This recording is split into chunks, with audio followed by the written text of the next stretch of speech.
Welcome, everybody. It's time once again for the next chapter with Charlie Hedges as he explores turning the page on his life and yours. Hey, Charlie. Hi, Paul. You know, our show today is about endings and beginnings and of the unspoken time in between the two.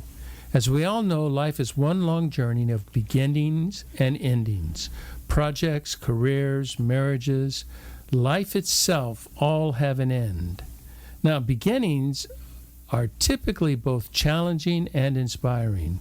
My personality type is driven to begin new ventures, loves change, and new opportunities. But I must always keep in mind that with beginnings must also come endings. But with an end is also a new beginning. Even with death, no matter what your position on it, there is something that's going to happen after death. Unfortunately, we all too frequently harbor some kind of negative emotion around coming to end, especially an abrupt or unwanted end. However, that certainly doesn't have to be the case. T.S. Elliot, in his famous poem, East Coker from Four Quartets, writes this: "To make an end is to make a beginning. The end is where we start from." And we will talk all about that. In this show today, I'd like to share a new insight that occurred to me more than a year ago. And that insight has to do with really neither ending or beginning, but the crucial time between ending one station in life, and wisely proceeding to the next. It was from this experience I learned what I'm calling, and we will talk about, the value of the tomb. That resting place between a figurative death and a figurative resurrection.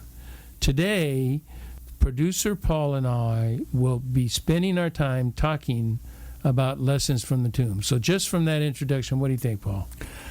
I think I've sat in this chair for 12 years. I've never heard anybody even remotely talk about what we're going to talk about here. So, so this is new. This is new ground for us all. Would you expect any different? Not at all. Then it's the next chapter. It's always about turning the page, something new. Something new. I think the best way to begin this is for me to tell a true story, because this is a lesson learned from a true story. About a year and a half ago, I think it was maybe a year last July. It may have been 2 years last July. My memory does not serve me on this one, but I think it was a year last July. After 4 years or so with the charity that I was working with, I was beginning to feel a bit of burnout, and perhaps it was change for me to do something different.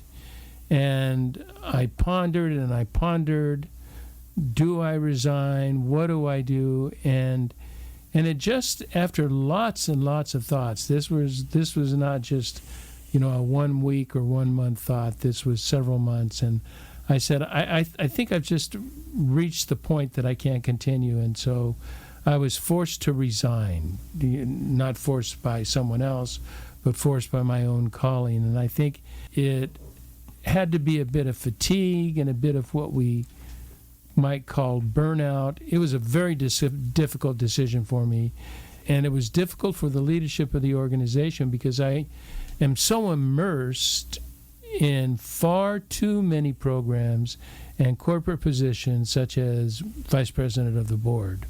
Well, after I resigned, I did resign, and that, I must say, that went over difficult. It was not an easy thing to do.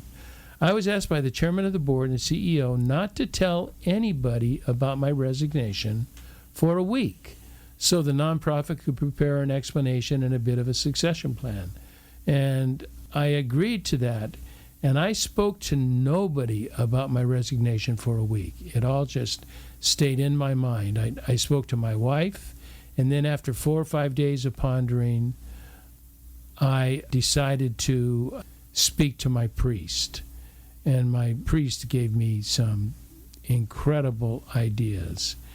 And as I was thinking, did I make the right decision? Did I not make the right decision?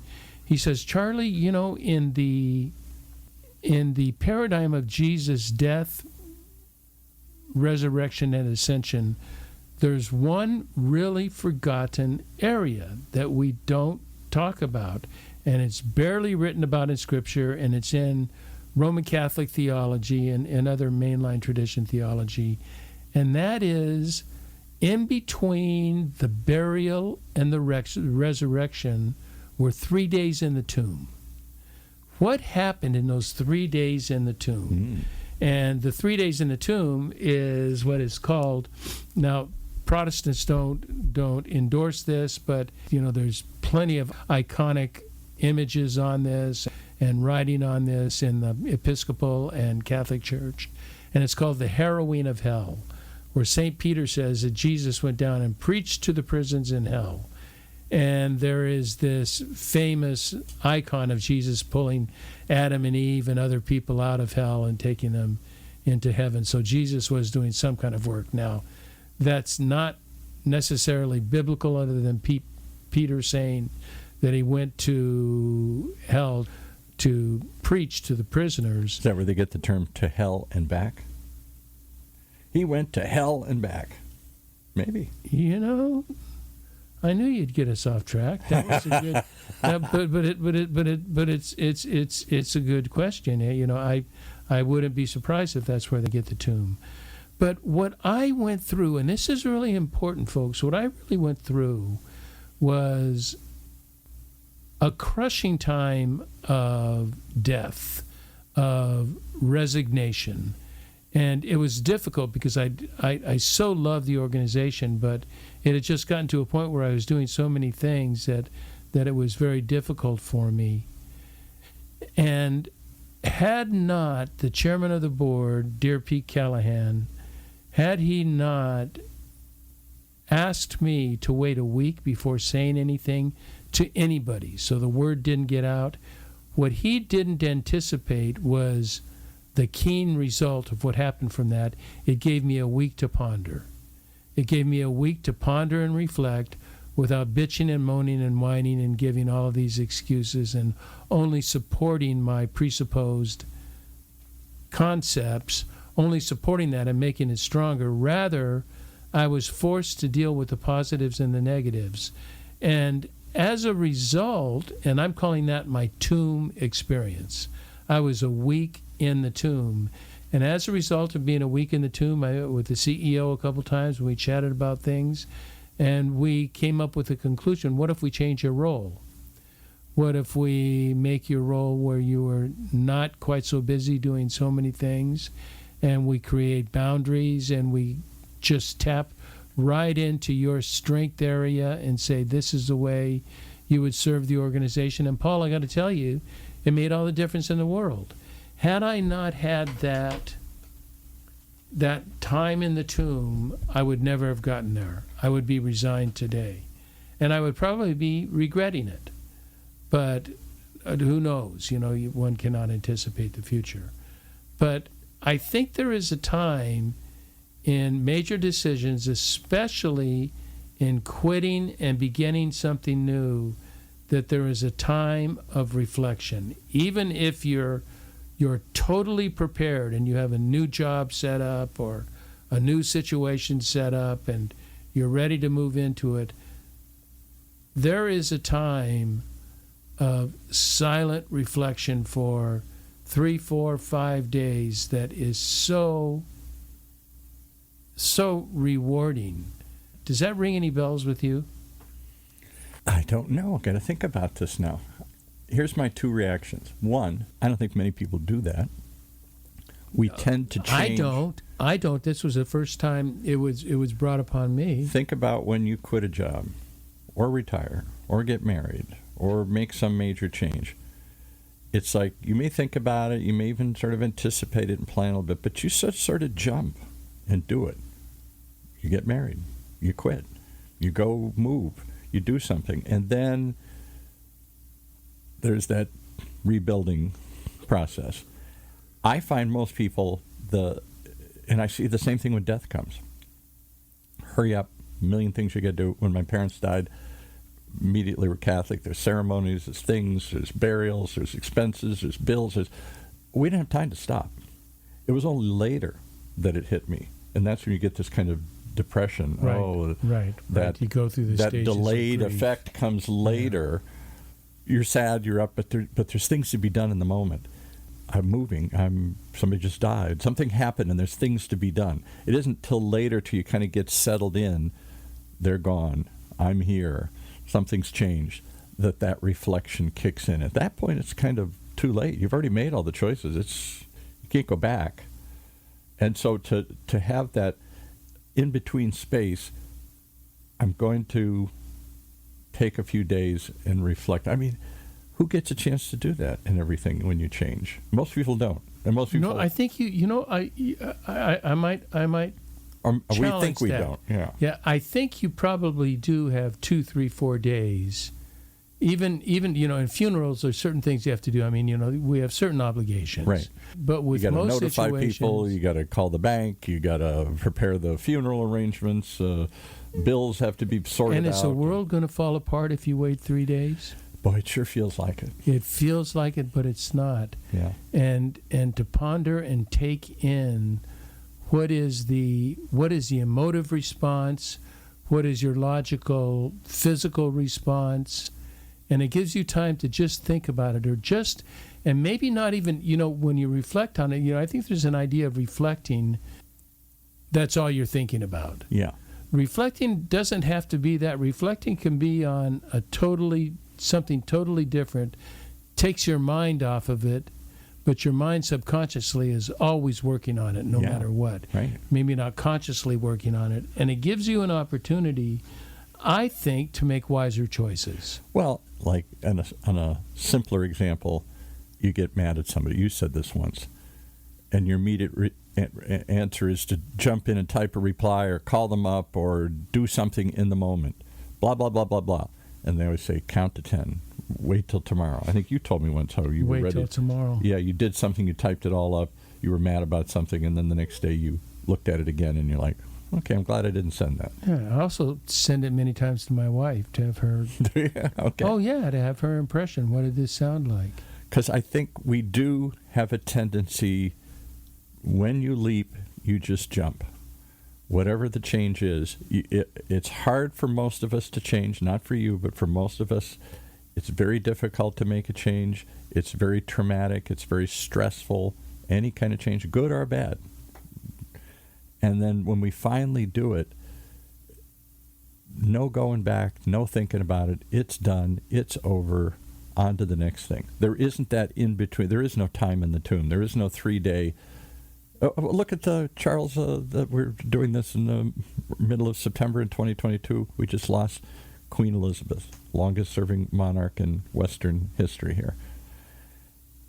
And her son has to immediately assume, they won't do the ceremony for 6 months or a year, but he's immediately proclaimed the king.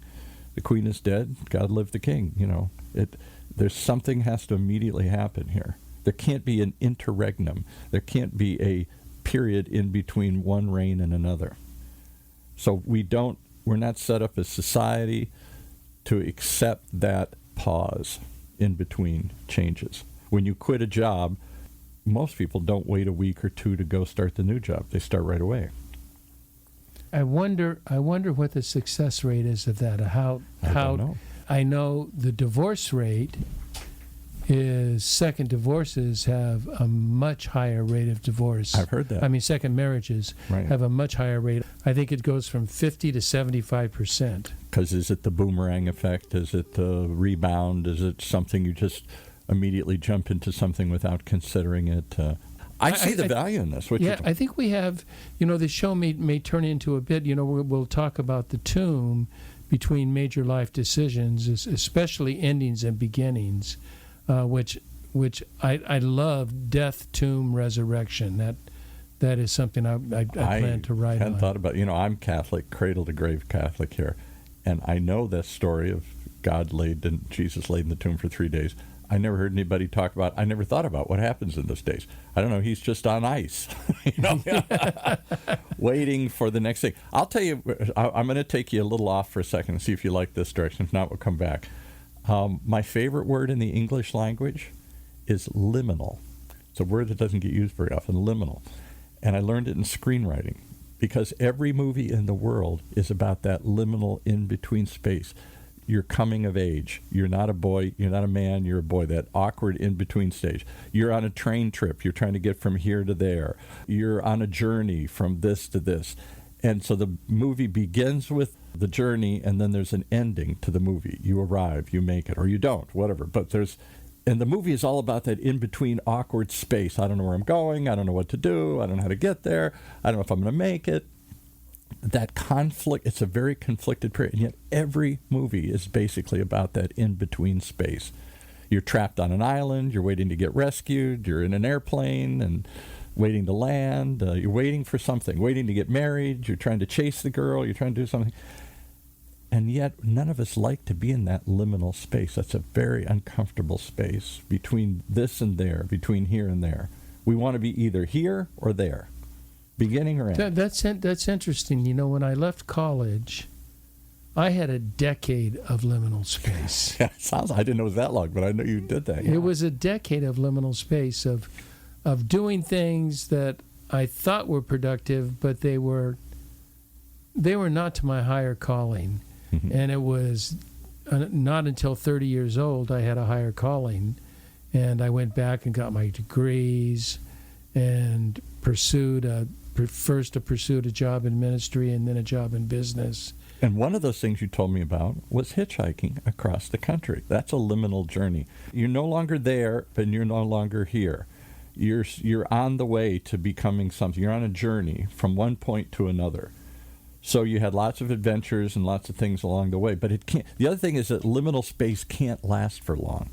Inevitably, there has to be a conclusion, so we think. You can't just live your life in a liminal space. Most of us can't. You got a job and you're going to the next one. You're out of a relationship, you're going to the next one. You're in a car from California going to New York. It's that in-between journey. So on the one hand, all these marvelous movies have made about that journey, that adventure, that quest. And yet life is all about resolving that and getting back to a beginning or an end. Get to the end and then start over again. There's a new beginning. Yeah, start over. And you know, maybe part of what the show is about is the value, and I'm learning that it's not often used in our country, but it's the value of self-reflection. Oh, yeah. No. And not just a moment of thinking about it, but long-lasting moments of where we are. There was a funny line. No, this is a weird thing that popped in my head, but the old movie Cannonball Run. They're racing across another one of those liminal journeys. Burt Reynolds and all these people, and they're trying to race cars across the country. And there was some crazy Italian guy in it. And he threw his rear view mirror out the window. And he says, "What'd you do that for? What's behind me doesn't matter. I'm only going forward." And I think that's the way we live life. What's behind me doesn't matter. That was my father's quest. Never go back and reflect and think you made a choice, just keep going in that direction. Yeah, but the going back and reflecting is essential. What did I like? What did I not like? What did I succeed at? What did I not succeed at? Yeah. What do I want to do in this next opportunity that I didn't do in the last opportunity? Yeah. What did I learn? And, you know, I could see almost taking a retreat, you know, between jobs, just a retreat by yourself. And I always thought one of the reasons I went to law school, we never talked about this, but I went to law school for a year and I hated it and I did not do well in it. I did for a little while and then I just hated everything about it, stopped going to class and everything here. And I often wonder, had I taken a year off between college and law school, because I was so burned out by the end of, I wrote a big honors thesis and this big project, and I was totally burned out. And immediately then a couple months later I started into law school, which is even more intense. I wasn't ready for that. I probably should have had a year off to hitchhike the country or do something. Well, you know, that's the big, you know, the gap year. The gap year. I hear people talk, yeah. Right. Yeah, and I think it's so valuable. Who is ready at 18 to decide what you want to do for the rest of your life? I wasn't, and I think you need to experience the world. Yeah. Or experience life, at least. I knew one of my best friends, and his answer was he got married at 18 out of college, 3 weeks after he graduated, and that didn't last but a couple of years. Oh. You know, I'm thinking... I'm thinking that The most vital part of my experience in the tomb, or the time in between, I liked what our chairman of the board, Pete Callahan, I liked what he encouraged me. And I don't think Pete was thinking this way. Pete was just thinking strategically. He wanted a succession plan and wanted Right. and Wanted wanted to buy a some notice time to send out. figure out what to do. Yeah. But when he asked me not to say anything and on an honor system, I complied, and it was a forced silence on the subject. That was nice. I could not talk to anybody else. If you get other people's feedback, oh yeah, you need to leave, you're doing too much, you need to do this, and they're supporting all of your, very possibly incorrect assumptions. Or pulling you back. What are you, crazy? What are you doing? You know what you're doing? The doubters. But not talking to anybody, and only my wife and then my priest with his brilliant, death, tomb, resurrection idea, just that tomb settled me. And the beauty of the situation, the way it turned out, we redescribed my roles with the charity, and they fit right into my leadership development roles, my coaching roles, my teamwork roles, and my visionary sort of casting a future. And your coaching roles. You took on some coaching roles in there. I did take on, that's what I meant, leadership development. I took on coaching roles, and that was why I had to resign from the board, because I couldn't be employees' boss. So let me give you a coach. different analogy. The show's called The Next Chapter, a book image. Would you ever hesitate between turning pages? I come to the end of a section, you immediately rush into the next section. Or you can't wait to get to where does this go? Rather than pausing and reflecting on what you read. I have this image of you turning to turn the page and then just holding it there and thinking about from it. It's not quite holding it there. It's very simpler to hold it. It's a very simple thought to hold it there. But what I do is I go back and read my last chapter's highlights, because I'm a yellow highlighter. I go back and read the last chapter's highlights too. Raise your hands out there, folks, if you've ever done that. I don't think I see many hands do it. When I get to the end of a chapter, I might highlight it and think I'm going to go back, but I'm on a race to get to the end. Yeah, I journal every morning, and I read the previous day's journal just to see what I was all about that day, and then I give you a different analogy. In a movie, have you ever stopped halfway through a movie and gone back and rewatched it? Say, well, let me make sure I understand what's I have happening. never done that. I've gone back and rewatched a movie that I didn't understand. I just saw a fabulous movie, which I'll give a little plug for, which is really weird, off the chart weird, but it's 3,000 Years of Longing. Never even heard of it. And it's about Idris Elba's in it, and Jessica, is it not Jessica Chastain? She's big these days. I don't know. No, but it's not Jessica. I'll look it up. But she's given 3 wishes, and she doesn't want to take the 3 wishes. And the story goes back about 3,000 years of longing of the genie needs to get out of the bottle, and the only way he can do it is if he gets to grant 3 wishes. Mm-hmm. And every time he grants 1 wish, the entire world is changed because of this wish for that one individual. It's just not, I want to be happier here. Everything has changed, and so it changes the 2nd wish, and it changes the 3rd wish, and it's a brilliant movie. So imagine the idea of starting a film and stopping, and it was Tilda Swinton. Tilda Swinton, yes. In the movie. Once a movie starts, this is really weird, I can't stop it. Even if I'm tired, even if I don't like the film, I got to get to the end. I might skip ahead sometimes a little bit. This isn't going anywhere. Let's get to...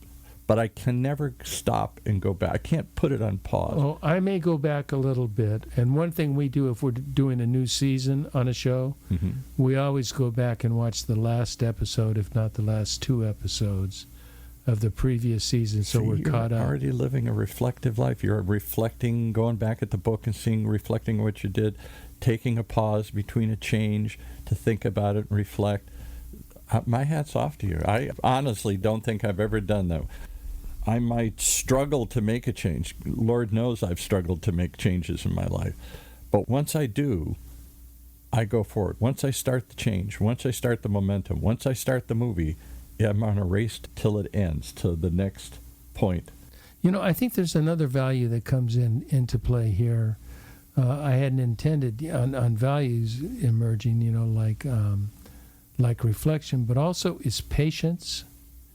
Is that we are not patient. We don't want to wait for the end to appear at its natural time. Mm-hmm. We want to force it. We want a decision. Yes. And then we put ourselves in a dirt shit situation that, we're saying, oh my goodness, what did I do? And I've got to yet quit again. I had I won't mention who, but there was a show host here who was here for years, very successful person, and he said that in between time between coming up with an idea and implementing it, that time in the tomb, in your analogy, was the most painful thing to him. Once he came up with a thing, that he couldn't wait to do it, to try it, to get it going. There was no reflection about it.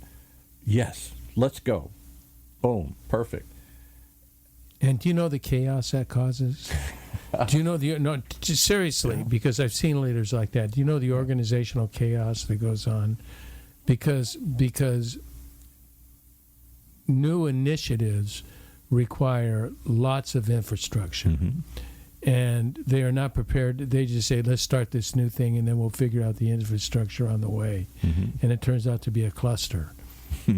A cluster mess. I think there's another word that usually goes with that.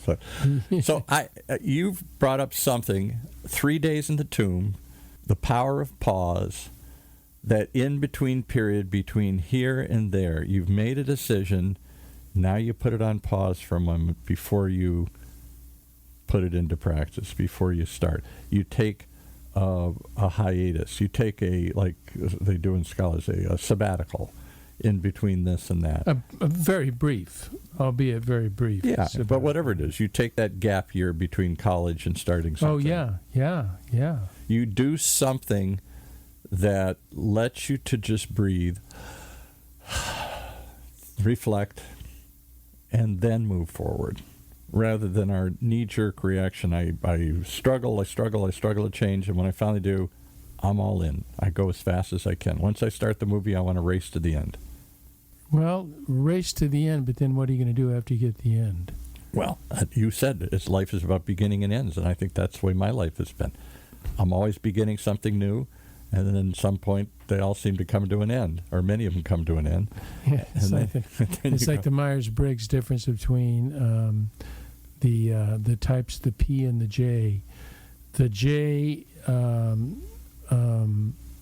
starts a project and finishes a project. They're very linear, completion-oriented, very organized. Their closets are all separated according to the right kind of clothes, the colors, and all that. And then there's the P, which is which represents the impulsive, spontaneous kind of person. And so it says of the so we say when I taught that, I'm certified in that discipline. And when we taught that, we used to say the J starts a project, finishes a project. Starts a project, finishes a project. Right. A P starts a project and then starts a project and then starts a project, because the end is not all that important. But for me, you've been to my house. You've been in my home. I got a million half-finished projects. I've been in your office. I don't need to go into your home. I'll give you another analogy. So for a while, I went through a period where I built bars and restaurants. A bizarre thing I fell into. And I was part owner of a couple of them, Irish pubs. And because I had success at that, people came to me and said, can you help me do it? Mostly get the entitlements, the city licenses, which are hard to get, and come up with a concept. I found I loved the start. I hated the completion. Well, it's the day-to-day work. There's the rush of the start, and then there's the monotonous day-to-day doing the books. You know, part of it was that. Part of it was it wasn't as much fun, and it was sort of coming to right now, it can be anything you want it to be.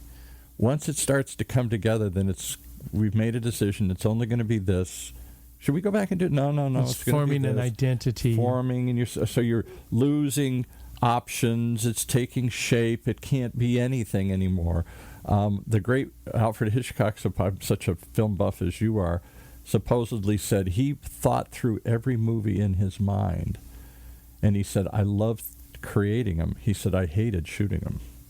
Oh, really? I've never heard that. I'd already done it in my head. It's just, there was no creativity, and it was drudgery to him to do. To think and imagine was wonderful, and it could be anything. Once you do it, you're following a script. That's great. You know what I'd like to do now, Paul? I kind of want to make this a briefer podcast because I think we've pretty much made the point. Okay.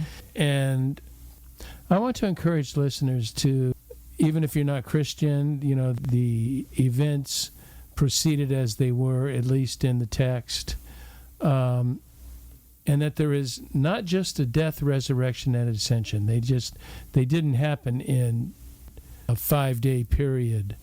That there is this death, tomb, and resurrection. Before we were resurrected to new life, there is a time of mending, a time of pondering, a time of reflecting. And I think that's what I want to encourage everybody. It's lessons from the tomb, and I want to tell you, as a happy ending, my work with the charity now is more meaningful than it's ever been, because I'm on my track, not on somebody else's track, but my track that fits directly with the needs of the organization. And that happened only because our chairman of the board had me sit for a week and think. So I want to encourage everybody. Death, tomb, resurrection. Let's focus on the tomb. Well, that's all I got, unless you got something else, Paul? No, I can't get any better than that. Okay. I want to thank everybody for tuning in for the next chapter with Charlie. And please be sure to check out our website, the nextchapter.life. Subscribe. You can like the show on your favorite platform, or recommend it to somebody else. We are growing word of mouth, and our podcasts are starting to get a very nice listening audience. Yes, it is. And I would like to encourage you to pass it on to somebody else who might find something like this interesting. You had some likes over the last few weeks. We'd like to see more. Yeah, thank you. Okay, until next, this is Charlie Hedges signing off. Bye for now.